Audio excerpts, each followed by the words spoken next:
Okay, so just as a heads up, this meeting is being recorded, and if you haven't responded to the poll, please do so.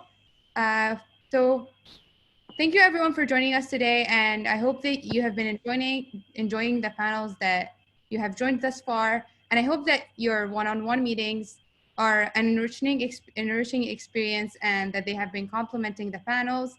If you haven't responded, like we've had 70 meetings so far, and the feedback has been really positive. So if you haven't responded to your scholar or alumni, please do so.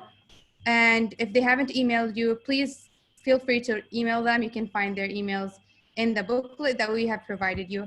So I'll go ahead and start it with this panel and the guidelines. So if you want to ask questions, please type up your questions in the chat and we'll be answering them. And if you please also direct your questions to a specific panelist. So if you want to ask like Mohsen a question, please like refer to Mohsen when you're asking that question. And if you want to turn your videos on, please feel free to do so. And please keep your audios muted so we can minimize background noise. So let's talk about majors. I remember when I was in high school and my family would ask me, what do you want to major in? I would get so nervous, and it was like the most dreaded question anyone could ever ask me. And I always it felt like I was defining not only the next 4 years or 8 years of my life if I were to study medicine, but I was defining like the rest of my life. And it seemed like the most important decision of my life that I was making as a 17-year-old. And I wish someone had talked to me more about the college like major selection process. And you guys are very lucky to have our 5 panelists today to demystify that process for you. And I really appreciate that they offered to join and talk to you guys. And I'm not gonna like introduce them because they will do a better job at introducing themselves than I ever could. So my name is Zahra Al-Basri, and I actually don't know what I want to major in. And I think it's completely fine. And there shouldn't be any stigma around not knowing what you want to major in. It says that I'm a chemistry and computer science major, but actually I'm not sure what I'm going to be majoring in. And I'll be your moderator for today, and I'll be directing the questions to our panelists. We have 2 other moderators, Abdullah Zaini and Marwa Alawi, and they will be taking your questions from the chat and sending them to me so I can ask those questions. So please ask questions whenever you have any questions. So how is this panel going to be structured? First, we'll start off with introductions. So each of our 5 panelists is going to be introducing themselves, and they'll be asking the question, they'll be answering the question of how did they pick their majors? And then we'll have 3 subtopics. First of which is pre-university. So that will be like any questions related to majors when it comes to like college applications and knowing that you were gonna what you were gonna major in before going to college and all that. And our next subtopic is gonna be everything related to university and how it affected your major. And our final topic will be everything related to your major and how it affected your career and general reflections that you have had after majoring in whatever you majored in.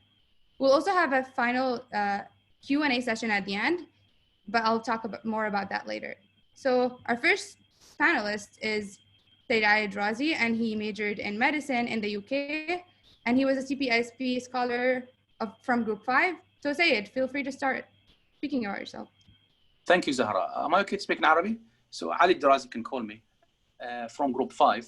It was an honor to join because I have never joined this kind of panel participation before. And I remember when I was a candidate applying for a scholarship, I actually didn't know what CPISPAA was all about. So I was just invited saying, oh, your GPA is so high. Why don't you come and join us and we'll go through things. So things back then, I'm actually older than all of you, were very simple. We didn't know much about many things. I don't think I've met any of the CPISPAA recipients who were 3 or 4 years older than me. But بعدين, alhamdulillah, when things worked in my favor, I managed to meet some of my very good best friends since. They went through university application, A-level process, and choosing universities. And it's completely fine to have this moment of anxiety of not knowing exactly what you want to do, not knowing exactly where you want to go. You might just want to answer one question at a time. If you were lucky, would you rather go to US or UK or other destinations? And have a rough idea of whether it's more of a science or of a major in arts or other disciplines that you will be interested in. You realize with life that you can always reinvent yourself and rediscover yourself. So whether you started as a mathematician, you can always go back and major in something slightly different. And even if you choose one rigid specialty like medicine, it will never be exactly what you had in mind. You will always have slightly different flavor when you finish college or when you qualify. So it's completely fine to feel stressed out, unsure, not knowing exactly. You want to speak and get a second opinion. Maybe you want to extend the period for more of, let's have a taster in this and that, an attachment here and there. For myself, things were simple back then, I have to say. I managed to get taster days and attachments during my high school, and I had family members who were doctors, so I could choose with some confidence. During the A-level period, I can talk about this later, but I will say you'll be exposed to different factors and opportunities, which will, give you some ideas. Now, for me, I was always stronger in sciences, and I always felt whatever I want to go into, I want to be the best and I can offer the best. But you realize in life, you might learn something completely new and you become the best in that. Whereas if you had some strength in sciences, you may not be so good when you get into it later on. So always remember there are new disciplines that were not present 10 years ago, or they may become present in 5 years' time. So whatever degree artificial intelligence. I remember, for example, thinking of artificial intelligence, and the only person I knew who was a computer scientist was a CPISPAA Group 1 recipient. Had I spent time with him, he may have managed to convince me, but I always stayed on track. I've done a computer science module, but I've never been that great in it. So I'm just thinking, for you to be able to shape your opinion, maybe spend time reading through certain modules, go to certain courses, speak to certain people who graduated or are doing the major. They will open your eyes for things that are never taught in school, that are never advertised in university. There will be new disciplines altogether: robotics, artificial intelligence, data science. I didn't know all of that 2 years ago or 5 years ago, let alone 15 years ago. And things are changing all the time. Even if you choose a rigid discipline, there are many things that you can navigate through. You can always reinvent yourself, as I said again.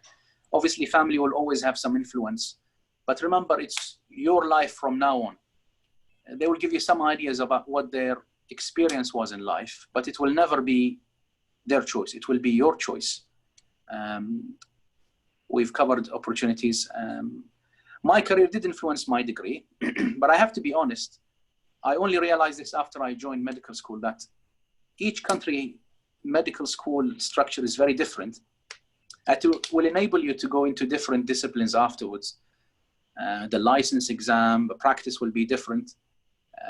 So although it will influence your degree, things will always be flexible. You can always, brush up your skills, move on to a different country, move on to a different field, but it will involve further exams and further practice and further stuff. But I'm happy with my choice. It's rewarding. And I would encourage people who are interested. If people are unsure, I would ask them to study the market, speak to certain people. Then things have changed so much after I joined, which involves university application, the fees, living cost. What do you do afterwards? So it's not just what you do into med school, it's what's after that matters. But I can elaborate afterwards. How much time do I have? It's probably okay. You have a couple minutes. Fine, I can give you the rest of the time. Okay. Yeah. Thank you so much for speaking. I think it was very insightful because even though you went into medicine, you were very honest about how you didn't know a lot of other majors that were available and how things are changing. And that was very insightful, Sayed. And you have touched a lot of hearts, which is funny because you're a chess physician. Our next speaker is Mohsen Amiri, and Mohsen studied law in both the UK and the US. Then he got an MBA, which is Master of Business Administration in the US. He is actually currently getting his MBA. So Mohsen, go ahead and introduce yourself. Great. Thanks for inviting me to be on this, and hello everyone. Thanks for showing up. So yeah, Marsan Amiri, grew up in Bahrain, went to St. Chris private school. For my A levels, I was studying history, English literature, physics, and math. So it was a perfectly split between kind of the sciences and the arts. And I realized then that I liked the arts better. The writing better and that kind of thing. But I guess I think the biggest thing that influenced me was sort of thinking about careers. I thought that I wanted to have a career which would involve being very impactful at the top levels of the private sector.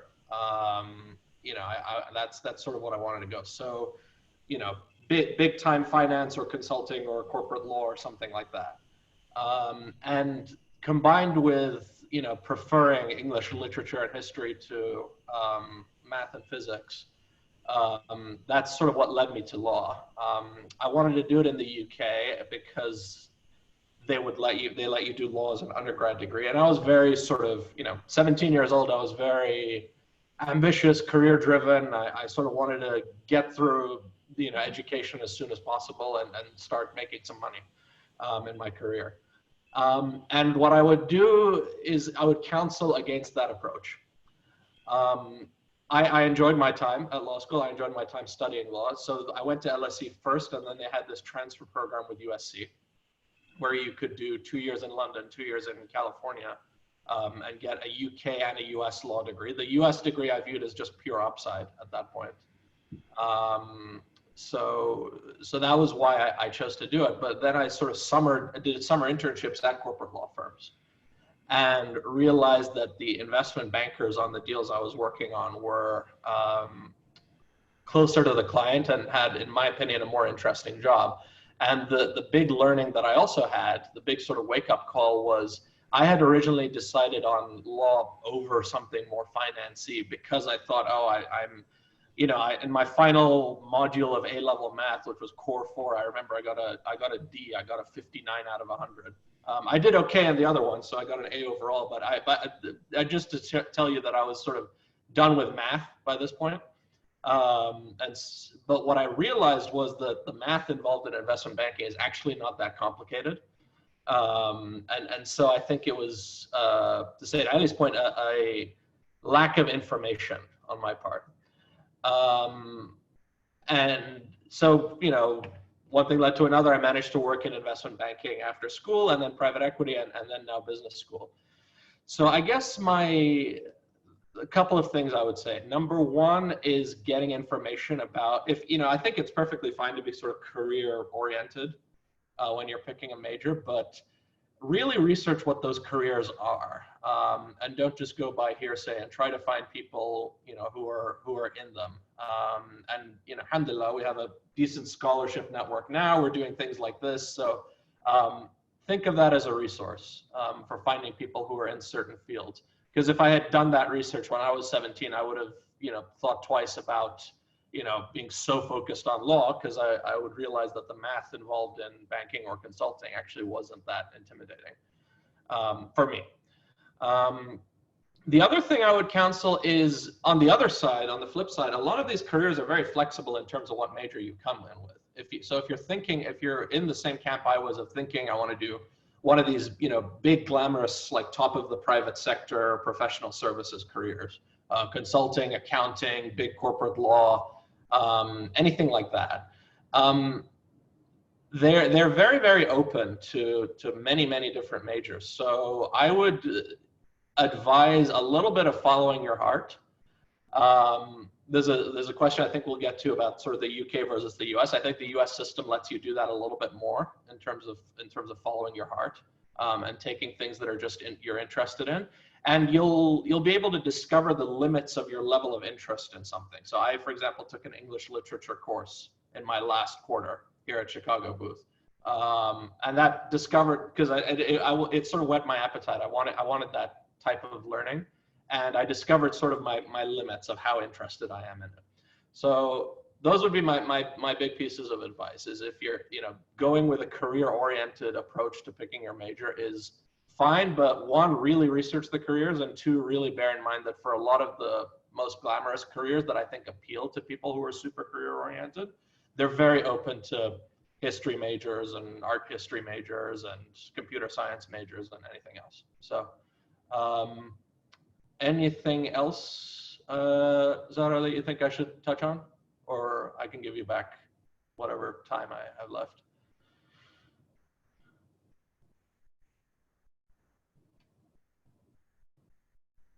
You're muted. Yeah, sorry, technical difficulties. Yeah, I think you've covered a good amount. Like, I personally relate to what you said about like, I have a lot of interests, but like there's a limit to some of my interests, and I think like you only realize that once you like start exploring. And I think like that's a very interesting point that you touched upon. Yeah, thank you for sharing your story. That was very helpful, and I'm sure a lot of students who are very interested in business will be looking more into that after knowing, like, after what you shared about like not needing to know a lot of like math. Yeah. And our next speaker is Huda. Huda went to study she's a CPISPAA scholar from Group 14. She studied math and management studies in the UK, and then continued her studies in the UK for comparative education, and that was her master's. So Huda, share your story. Hi everyone, hope everyone is doing well. My name is Huda. As Zahra just said, I did math with management, so that was kind of like a major minor thing. And then I did my master's in comparative education. So they may seem unrelated, math and education, but not really, based on my story. So for me, I always knew that I wanted to be an educator or a teacher in one way or another. And I knew that I wanted to work in education, even if it wasn't teaching per se. So when I was choosing my major, I had that in mind. And for anyone to teach, they need something to teach. So even though I knew what I wanted to do, I needed to find out what would be the best way for me to do it. So I was in Bahrain in secondary school. I was in the physics and math stream. And then when I went to the UK to do my A-levels, I also did maths and further maths. And I was always good at maths. It always spoke to me. And even after going to a more competitive environment, I was still good at maths, and it was still my thing. And therefore, it felt like a natural conclusion to arrive to that, okay, I'm good at maths, I enjoy it, so I'll consider it as an option. So I went to all the universities that I had in mind, and I listed all the courses that seemed interesting to me, and they just so happened to be all maths related, so maths and something, or maths with something. So I went down the list, crossing things that didn't seem interesting to me, and by the end of the whole major choosing experience, I arrived at another problem. I had two options that I was really interested in, one of them being maths and management in UCL, and the other was completely different in a very good university, but it wasn't very well known internationally.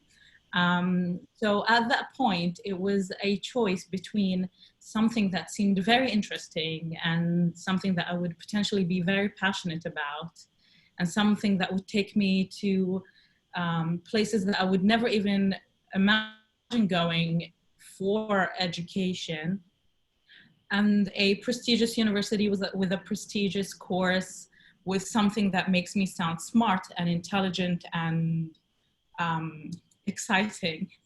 And I went with prestige over passion, which is why I ended up at UCL, because I mean, it's one of the top 10 universities in the world. It's math, it's a hard thing. No, not everyone is good at maths. not everyone likes math. So, I mean, to be doing that, I don't know, I was like, I kind of was leaning towards that. And some family members also pushed me towards that because it gives you more bragging rights, I guess. So I did end up choosing maths, and I pretty much hated every second of it, but we'll go through more about that later on.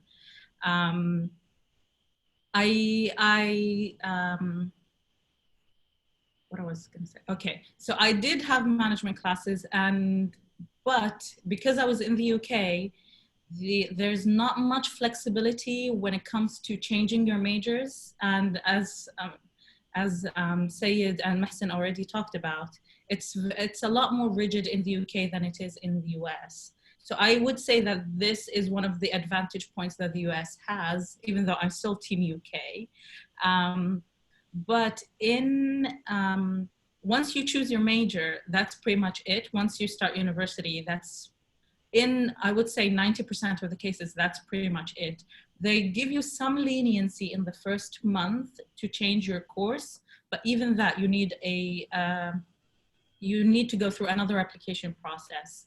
And for me, in my program, my schedule was fixed, my timetable was fixed. I didn't have any electives in my first year, so I had to follow the plan that the university had in mind. So I would say that passion over prestige should be your criteria for choosing your major. But we'll talk a bit more about everything that I've talked in the Q&As later. And I guess that's my time. Thank you, Huda. I think you touched on a lot of things that seem very, like, I think are very helpful. Like, I struggled personally, like, when choosing universities and all that. Luckily, like, I'm in the US, so it doesn't like affect it as much, I would say. But I struggled a lot when it comes to like picking like a prestigious university versus a university where I would feel like maybe more comfortable. And I think like that is like very helpful advice. And I always believe that you should do like whatever, like you should do whatever is gonna lead you to like to do like things that you're more passionate about. So thank you so much for sharing your story. Our next speaker is Hussein Ali, and Hussein is a CPISP scholar in Group 17. He's currently studying mechanical engineering at Purdue University in the US. So Hussein, take it away. Thank you, Zahra. Firstly, I'd like to congratulate all of you for being here, whether you're like a new recipient or a candidate, and hopefully this is like just the beginning of something wonderful.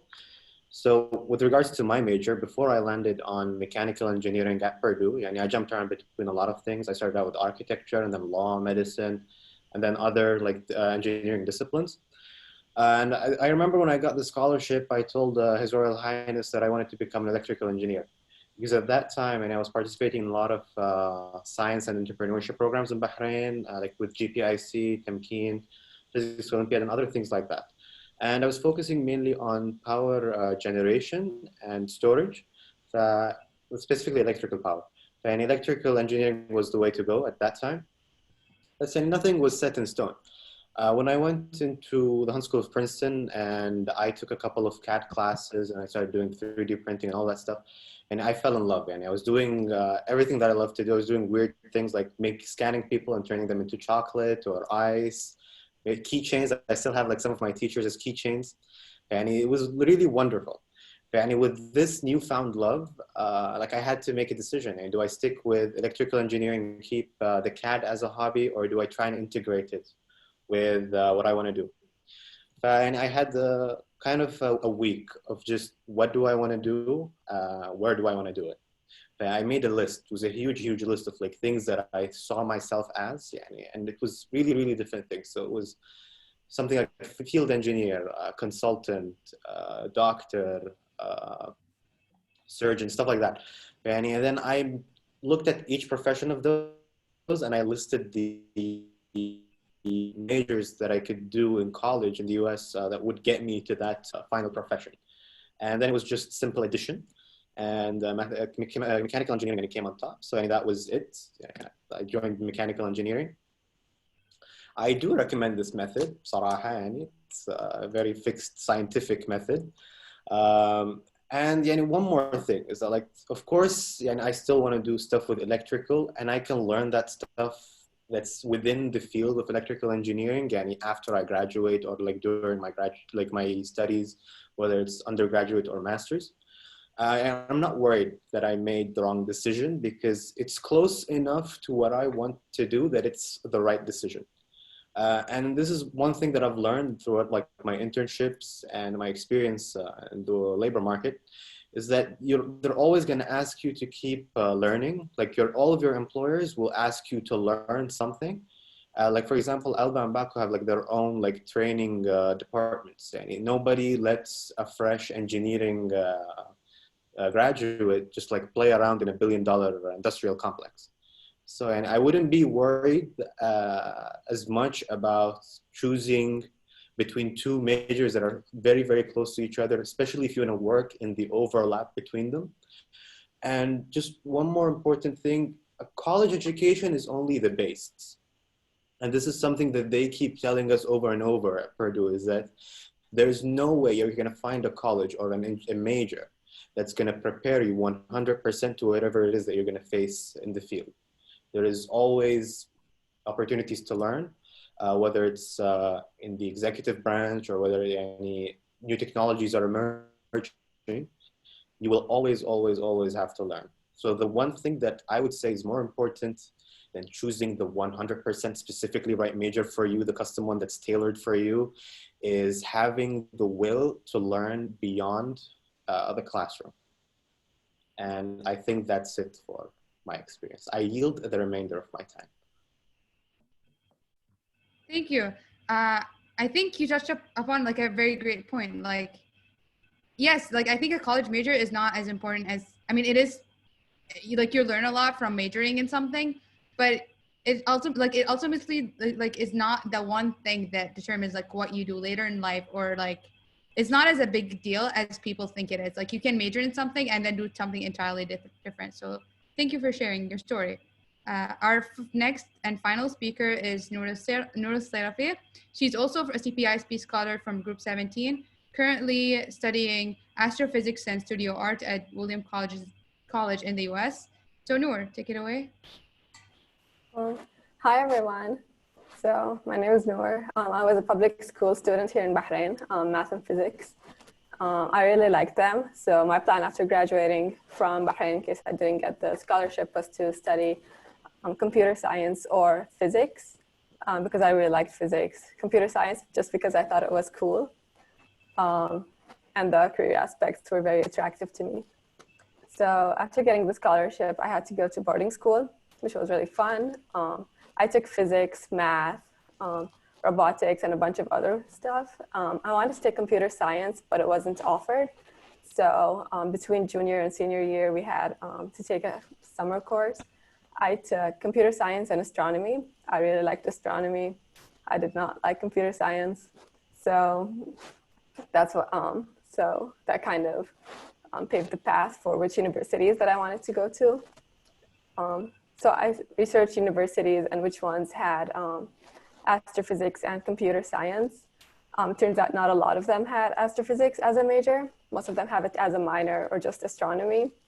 So it depended on where I got in, whether I was going to study astrophysics or just physics. So, and then I got into Williams. And you don't really declare a major until your end of sophomore year or earlier in your junior year. So during my first year, I just explored different classes. I took art, history, philosophy, math, physics. Computer science, I wanted to take it, but it never fit into my schedule, which I don't know if it's a good thing or not, but yeah. So I really liked my philosophy class. And then I took another philosophy class. I did not like it, but maybe if I had taken a third one, I would have liked it. I don't know. So from my classes, I really liked astronomy, math, and physics, and my arts class. So then I took more arts classes in the next semesters. So with the amount of art classes that I wanted to take, it just made sense for me to get the degree. Just because I'm not gonna lose anything, I wasn't really thinking about the job aspects when I majored in art. It's mostly fine art and not graphic design, so the job market is not very great. But my other option was astrophysics, so I decided to major in that. But before doing that, I talked to the professors and current astrophysics majors and what they were doing, what their summer research was like, what are the job aspects. Turns out that grad school was very important, but I wasn't sure if I was going to do that. But a lot of astrophysics majors or astronomy majors, when they graduate, a lot of the jobs that they would get are similar to physics majors or data analysis, which I really like. So it wasn't really a problem for me. And I'm currently doing astronomy research. It's nothing like I expected it would be, but it's quite enjoyable. You just make plots and stuff. So my final advice would be to explore different classes, different fields, if you have the option during your first semester, or just taking summer classes in different fields. So for example, I took a marketing internship here in Bahrain. I wasn't really into it, but now I know if it's something I'm interested in or not. Yeah. Thank you, Noor. I think you touched upon a very great point of like when you shared your story. Like I relate to that. You seem to like have taken like a bunch of classes, and then your major like appeared from your classes in a sense, and like you took the college major selection process very organically. And I think that's something like I would say it's definitely an advantage to the US. And yeah, thank you. So we'll go ahead and start taking questions from all of you. So our first part is pre-university. So it's everything related to college applications and everything that happened prior to going to university. So one of the questions I have is, how did your prospective major influence your choice of university or your college application process? So Sayed, do you want to start? Go ahead and start. Can you repeat the question? How did your prospective major influence your university of choice and your college application process?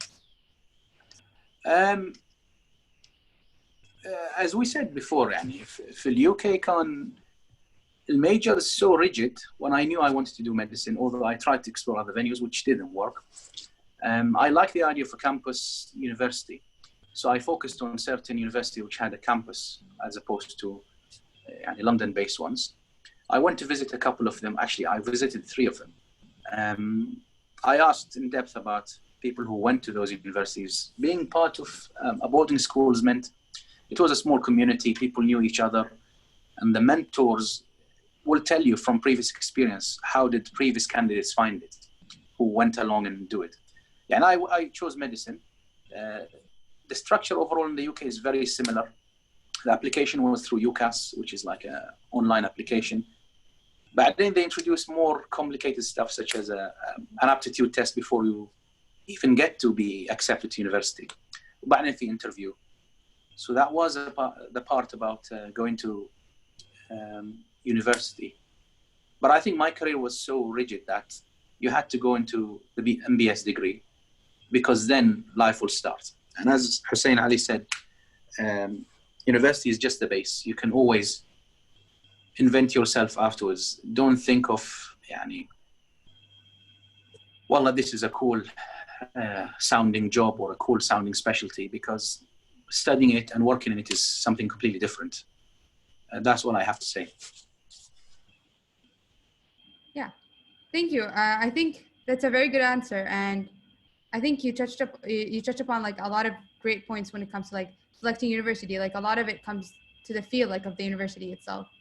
I think another question we had, and like by the way, these questions are taken from the form, and we're answering you guys' questions.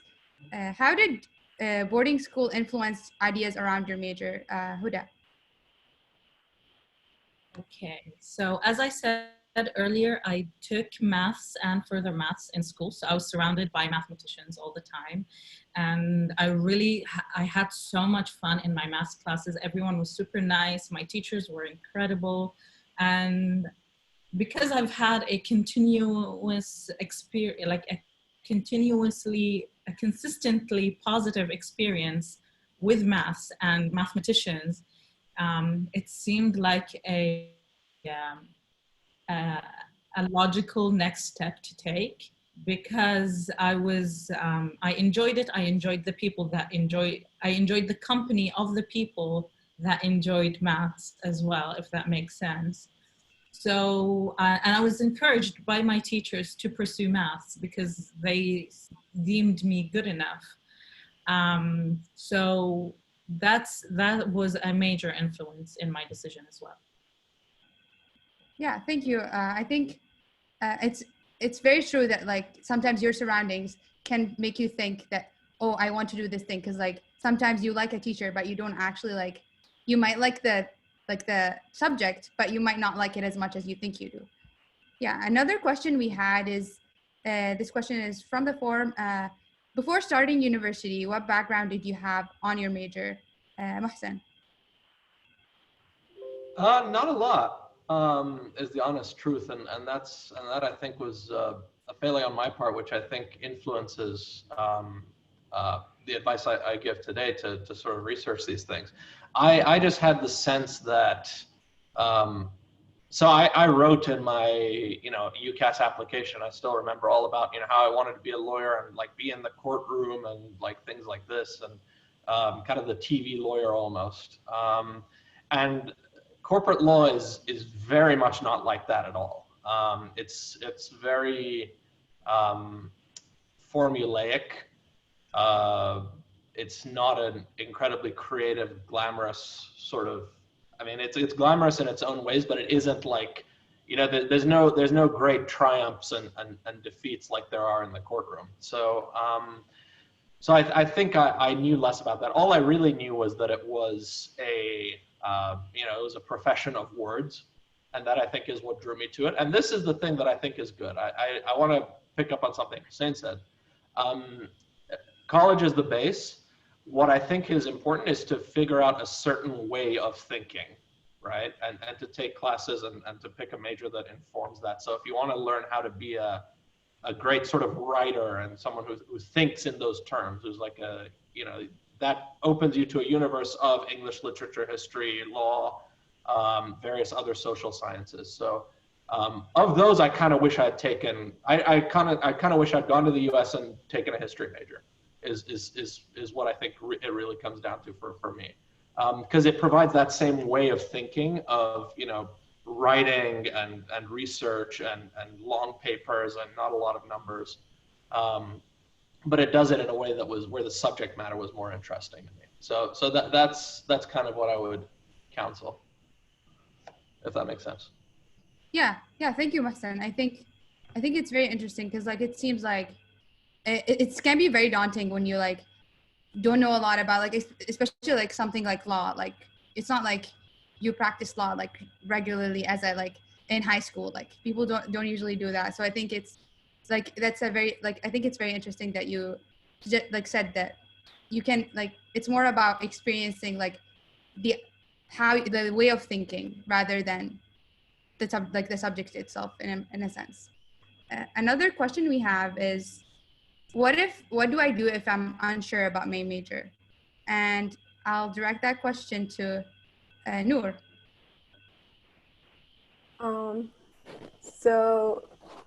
If you're deciding between two majors, look at the requirements, the required classes, and if you know it's something you're interested in or not.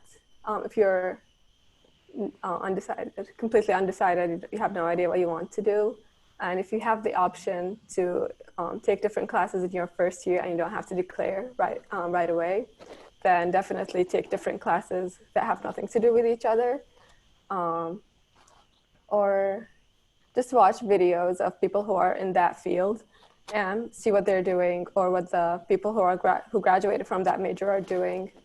You can talk to university students that are with you just to see what they're doing after graduation or what they're doing in their summers and stuff like that. Yeah, thank you. I think like a lot of it seems like it would be looking ahead rather than just like thinking in the moment. So like looking ahead at what other people are doing and like what you would do in the future seems to be like a good way of going about it. Yeah, thank you. Yeah, and sorry. And Yeah. don't be afraid to change, because I was set on computer science after graduating from Bahrain.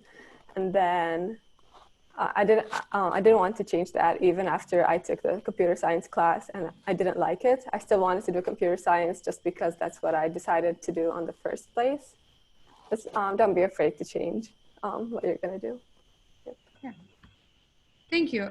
I'll go ahead and move to our next topic unless anyone else has any final questions they would like to ask about this topic. Not a final question, but just a final point, maybe, if I could. Just on the how your prospective major when you're applying to university. So I've been saying a lot, and I sincerely believe it, that don't try and pick a major based on career. But it is useful to understand, particularly in the US, for some of these big, like banking, consulting, accounting, those kind of like top professional services things, and in the UK as well to an extent, and for law as well. There are target schools that employers go to. Generally, it's all good universities, but just make sure you understand if employers in a particular field are, coming to your campus, because it just makes it easier. It just puts you in their pipeline. Also very relevant for grad school. That's kind of why I picked Chicago over Berkeley for grad school, but we can talk about that later. Yeah. Yeah, I think any school is better than Berkeley, in my opinion. As a Stanford student, I would say that. Yeah, so let's go ahead and move to our next topic, which is university. So I'll ask our first question to Sayed. So did you ever find yourself questioning your choice of studying medicine throughout your years in university? And how did you come to terms with that and stay on your course of study? That's a difficult question, but I will be honest. Yes, during A-levels and the first few years of medicine, and there is a secret actually, the CPISP, you probably don't know this, CPISP program did not encourage people to do medicine. In fact, they discouraged, and they didn't have a written policy, but they were actively discouraging people from doing medicine. I think I was the second recipient who went to do medicine. The point is, yes, you will have other colleagues or friends who went on to, I don't know, do economics or do something not fancy sounding. And you see yourself and think, I'm doing medicine, I'm still behind, I'm on more fourth and fifth year, they've already started working in a top firm, blah, blah, blah. And when you start working, you realize actually you're at the bottom of the ladder. So from that point of view, you will hesitate, you will question yourself. But that's true for every specialty, every major, every discipline. Whatever you go into, even if it's a wow sounding or a posh sounding specialty, you may not actually get the top job that you had in mind or the one that you've been dreaming about. So it's normal to be hesitant, question yourself within reason. Yani if you know that what you're doing or studying is completely nothing you enjoy, and when you go and visit the workplace and you think, actually, this is not for me, you have to be honest with yourself. So I've come to terms earlier on to say, yeah, I have no major problems. But I have to say, I have other colleagues who went to do medicine and they didn't enjoy it. And the reason why they went to do it was a lot of it is prestige, family pressure, blah, blah, blah.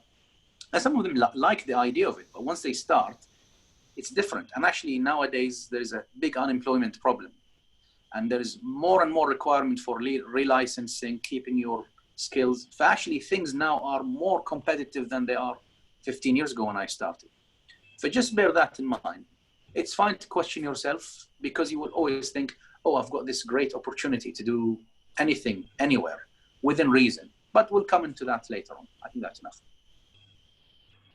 Yeah, thank you. I think like a lot of it comes like from like the roots of it. It's like if you actually like really wanted to study that thing, then like you will go ahead and like study it. But like if the whole reason that you're like studying medicine is just for external purposes, then it can be more difficult to stay on that course.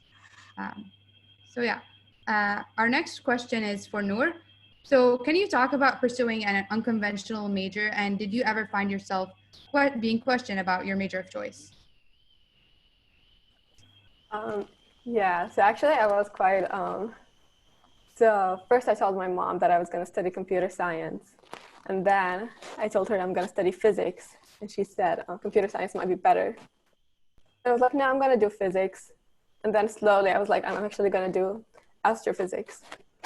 So it was like gradually telling her what I'm going to do, just because I was afraid of the response, or that they're not going to encourage me to pursue that.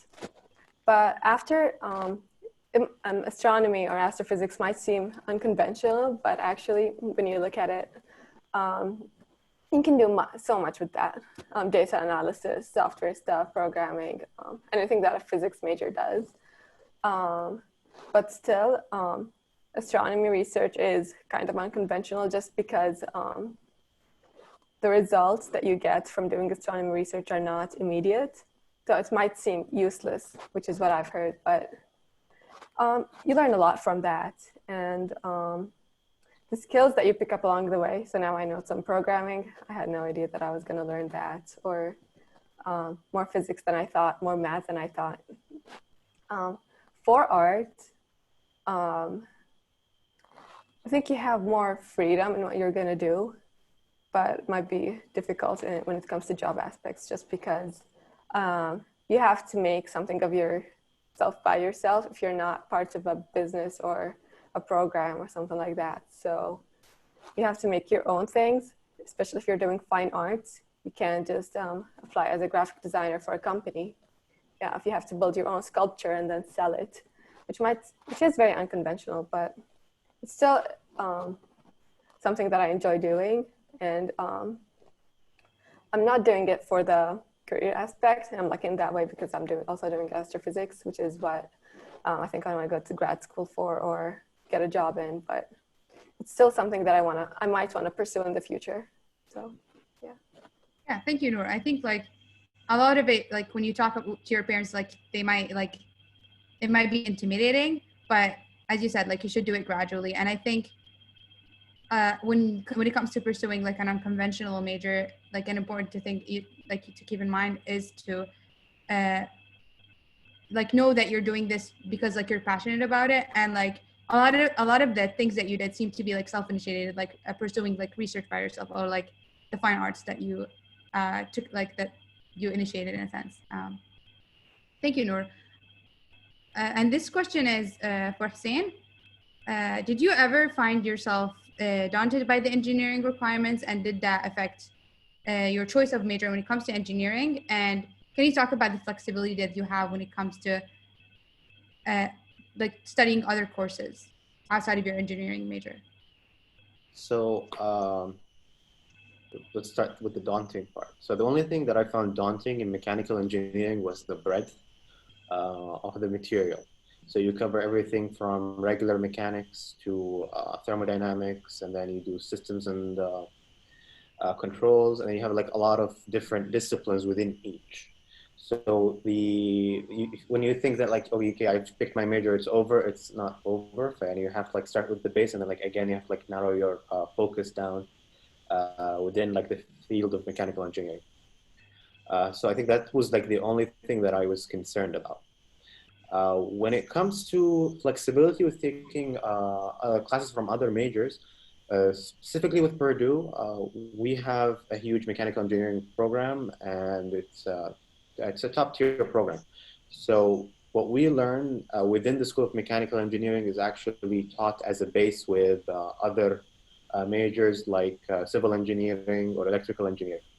So we share the same base. So it makes it a lot easier to take classes within other disciplines. And you're actually encouraged to do that with your technical electives when you get to your junior and senior years. Yeah, so it seems like it's kind of the opposite from like the concern of like not being able to explore a lot of things, because you seem to have like explored a lot of things with like your mechanical engineering degree. Thank you. And this question is for Syed, and it is: did the length of the medicine degree impact your decision to study medicine? Yes, sorry, I was writing the answer in private, but let me answer. First of all, I was always more towards the UK system, although I didn't really know the exact details until I've seen from other candidates. But basically, the US system, to become a doctor, you need an initial bachelor degree in any science-related discipline, وبعدين another medical degree. So overall 8 years. Whereas in the UK, يعني overall 5 years, either with they call it intercalated year, but in my case it was 7 years because of the A levels. But the point is, I wasn't sure the CPISPAA were going to fund it. Back then things were different, let alone fund a second bachelor. So for that and for my ignorance of the US system, I just chose the UK, and I've been happy since. But يعني it was a factor. But yeah, I think both system will yield similar results if you're keen to learn and participate. Okay. Yeah. Thank you. So it seems like if you're really passionate about medicine, then the years are not gonna matter in a sense. And if you want to take I guess you want to spend less years, you could go to the UK, but you'll get great education in the end. Our next question is for Huda. Can you talk about interdisciplinarity, and did you find that the different disciplines that you've studied overlapping? So in my undergrad, I did maths with management. So it meant that I was 75% of my degree was mathematics and 25% was management. And because of this distribution, I didn't get to go in depth in management. But like maths goes into everything. If you take an accounting course, there's maths. If you take engineering, there's maths. If you take physics, there's maths. Computer science. I mean, there's maths in everything. So my mathematical background helped me with some of the modules that I took. Accounting, for example, I took a module on that. So, but there was the type of mathematics that I was studying wasn't the type of mathematics that people tend to use in these different disciplines. So being good at maths helps you with that, but studying mathematics in depth doesn't necessarily correlate to you being better at other disciplines that require mathematical skills. So there wasn't much overlapping, but I enjoyed the non-mathematical modules a lot, and I encourage people to study a different variety of things if they have the opportunity. Thank you, Huda. It seems like even though there was an overlap, it wasn't as obvious as people think it would be. Yeah, thank you. And there's a question for Mahsen. So Mahsen, you've been through both systems. Can you talk about and list some of the pros and cons of studying in the US and the UK when it comes to universities? Yeah, it's a great question. It's one I think about even today quite a lot.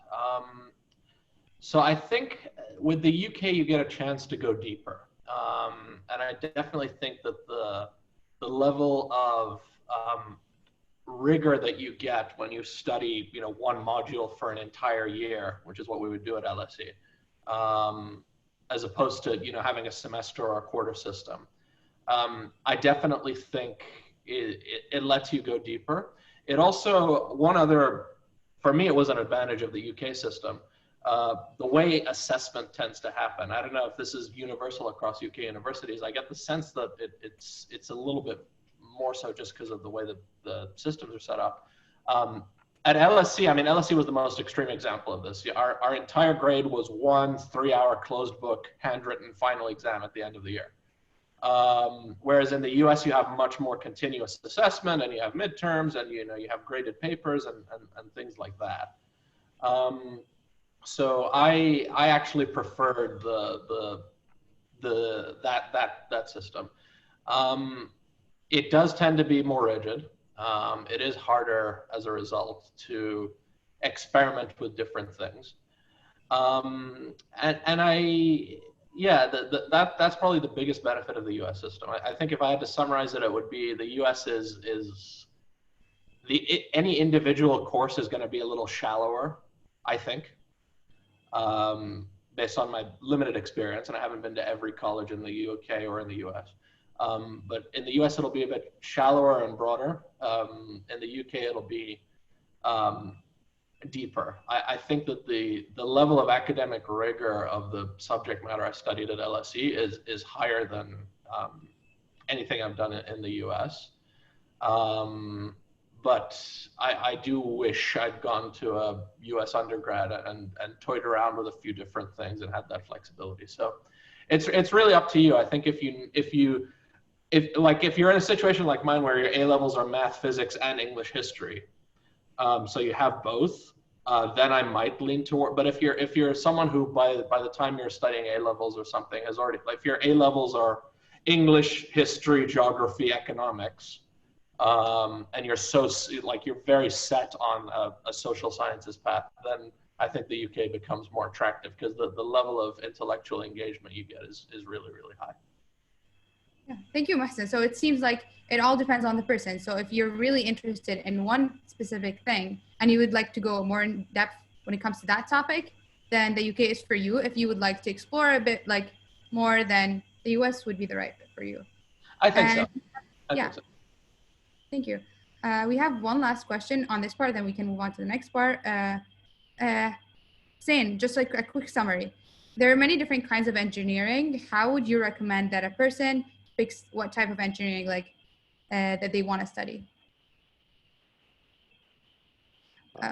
There are multiple parts that you should consider. First of all, passion. Don't pick something you're not interested in. And then school resources. Know your school, know the funding that department has. Don't choose a major in a school don't choose an underfunded major. You will get a lower quality education in comparison to other disciplines within your university. Another thing that you should consider is skills. Know what you're good at and do that. I dropped architecture because I knew I wasn't the best artist. And for me personally, I don't want to be a tool for others to use. I want to be a creator. That's why I moved towards electrical and mechanical engineering. That's something that I can excel at. And lastly, I think you should explore. Look at the work that they do, try and talk to people, do examples online. You can find example work online. And for people who are going to the US, a lot of US universities have what is called the first year engineering year, in which you don't have an actual declared engineering major, but instead you have a lower workload with like physics and math and computer science and all that basic stuff. And in your free time, they force you to go to events that are organized by specific schools like mechanical engineering school or electrical engineering school to get to know more about that specific major. Yeah, thank you, Hussein. I think it seems like a lot of it comes to exploring and kind of reflecting also on yourself when it comes to your skills and what you're good at.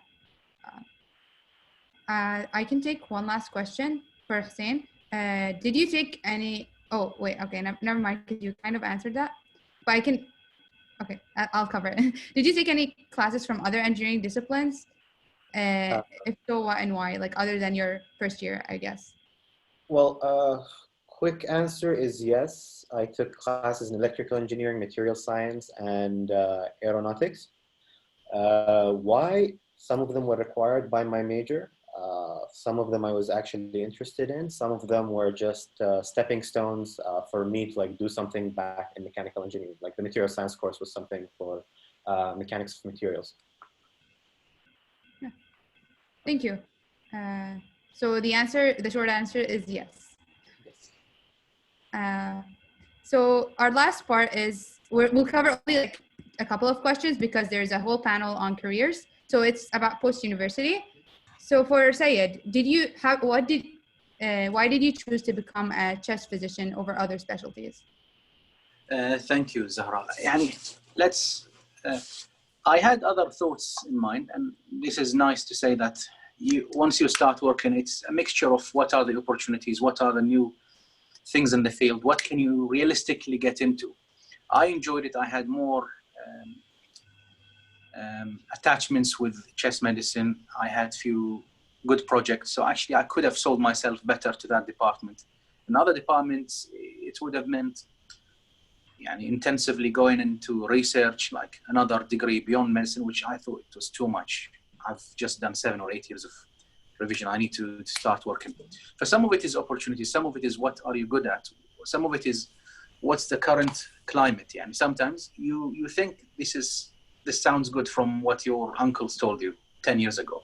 It's no longer available, or it's no longer realistic in your circumstance. But that's as simple as that. And I like it. Yeah. So you would say like a lot of it is looking at the market in a sense, and also again like reflecting on yourself and what you're good at. Yeah. And we have a question for Mahsen. So can you talk about your path going from law to business after graduating and going back to university? Sure. Before I do, if you'll indulge me 15 seconds, I want to tell a funny story on what Sayyid Ali just said about thinking about sources in your life who are giving you advice that might be outdated. My grandfather, Allah yarhama, on my dad's side, when they told him, he's going to London, he grasped me and he says, study typing. Study typing. That was his advice to me. I just thought I'd tell that story. Law to business and back, or the sort of circumlocutions of my life. I think it was a story I could tell because I had done corporate law, but it was still very, very hard because I think it's a different style of thinking. It's particularly at the interview phase. I had to get up to speed on a style of thinking which is accounting and numbers, and it's not calculus, but it is arithmetic and it is numbers and it is how financial statements link together. And that stuff is not entirely intuitive, and also something that is much better learned through practice than through watching a lecture or reading or trying to self-study it, I think. So it was challenging, but once I had found one firm that was willing to take one chance on me, it all sort of blossomed from there. And what I would say is that, again, to the point about advice from sort of 5 or 10 years ago, when I was trying to do this was, I guess, 2013. They were starting to have resources for learning, finance and accounting and stuff for purposes of interviews. But they were nowhere near where they are today. I mean, today, it really, if you want to do investment banking, I can tell you specifically, there's so many resources to learn the level of technical knowledge that you need to get for those interviews that it really sort of doesn't matter what your major is. And then just going back to university, that was just something where again, it was about, I had picked up over a few years of working in banking and private equity, that kind of way of thinking. But I really wanted to provide a good foundation for it. And Chicago is a school I picked, among other reasons, because I think it is among the American MBA programs, it's the one that's very academically focused and really teaches a certain style of thinking, which is based around microeconomics and really founded in microeconomics, which is not something I had experienced before. And it's been really, really fulfilling in that respect. So again, I think it goes back to the styles of thinking. Yeah, thank you, Mahsen. It seems like you still learned a lot, even though you had learned a lot before, going to school in the UK and finishing your law degree also in the US. You still had a lot to learn about ways of thinking when you came back and studied again for your MBA. Yeah, absolutely, 1,000,000%. I mean, it's different. It's just a different way of looking at the world. The legal way of looking at the world versus the economist's way of looking at the world, which then leads into business thinking, is different. So it's been interesting. And again, I would counsel, if you're the kind of person whose A levels are math, physics, and English history, go to a US undergrad so you can test out some of those things. Yeah. Thank you, Mohsen. We have one final question on this part, and it's to Huda. So Huda, how important would you say your choice of major is when it comes to your future, and what are your career plans? As Hussein and Sayed and Mohsen said already, your major is important, but it's not the thing that will determine your entire life. So for me, I want a future in education policies. And my undergrad has absolutely nothing to do with education policies whatsoever. It will give me a starting point because I wanna start teaching in school before I work in education policies, so I can start working as a math teacher, for example, and then move on to the Ministry of Education, where I can apply the practical knowledge that I learned from my experience as a teacher. But if I just want to jump straight into the Ministry of Education, my undergrad has absolutely nothing to do with that. And it doesn't say that my undergrad was useless. That's not what I'm saying. I'm just saying that your career and what you think you want to do and what you think you'll be good at are not necessarily always true. And people change, your aspirations change.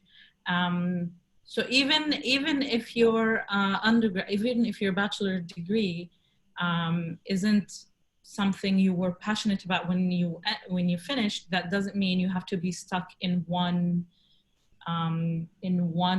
career path or in one industry. There's a lot of leniency when it comes to your career, and as Sayed said, you can always reinvent yourself. I think your major in university just opens the first door of your career, and then the doors that you open afterwards are up to you. You can close doors and open other doors if you want. Thank you, Huda. I think that's a very good answer. Like, it seems like it's not just like about your major. Like, your major doesn't like decide anything for you, even though like you might have had like a more rigid structure when it comes to education than the UK, but like afterwards when you graduated, you still have like a lot of freedom when it comes to your career path. Thank you, Huda. I think we'll move on, or we'll end our panel here. And I want to thank our panelists very much for joining us today. And I want to thank you all also for joining and listening. And I learned a lot from this panel. Like, personally, like I like, as I said, I'm a sophomore in college and I still don't know what I want to do in my future. And I have learned a lot like today. And I think like I have like a lot of room for reflection, so I can think more about like what I want to major in. And I feel a lot less scared. Like, thank you guys. And we have an extra like Q&A session. So if you want to chat with our panelists, feel free to stay. Yeah, go ahead. Before we move on, I'm sorry, I have to leave. I'm still at work actually. So nice chatting and catching up with all of you. I'm happy to be contacted and share advice. Just two things. Can you hear me? Just two last things before I go. Good luck to everyone. I think I understood that most of you are candidates for in the process of applying and choosing your field. So we've already covered the advice about choosing specialty. And I say, whether you go ahead and get the scholarship or not, I hope you will get it. Best use this time to search, sit down with people, go and find about these specialties that you may not have covered during your high school. Law, economics, I didn't know exactly what they covered. What was work and life going to be like? Even as a doctor, actually, you think you know what's going to happen, but in reality, you don't. And I bet you most doctors who finish their med school don't actually know what they're going into yet.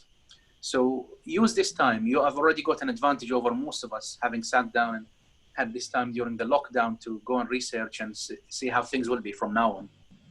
The degree will not give you the job. You develop your own skills. And yes, there is something in the market about jobs and how things will be, but don't let that influence you. Don't let your older, I don't know, grandparents or parents influence your choices and saying, oh, if you do this degree, you will not find a job. To some extent, yes, this is partly true, but it depends what sort of a graduate you are. If you finish sociology, it doesn't mean you have to be a lecturer. It doesn't mean you have to be a lecturer at university or a researcher. You can always take it as a hobby and learn a new skill. So there is always going to be some way.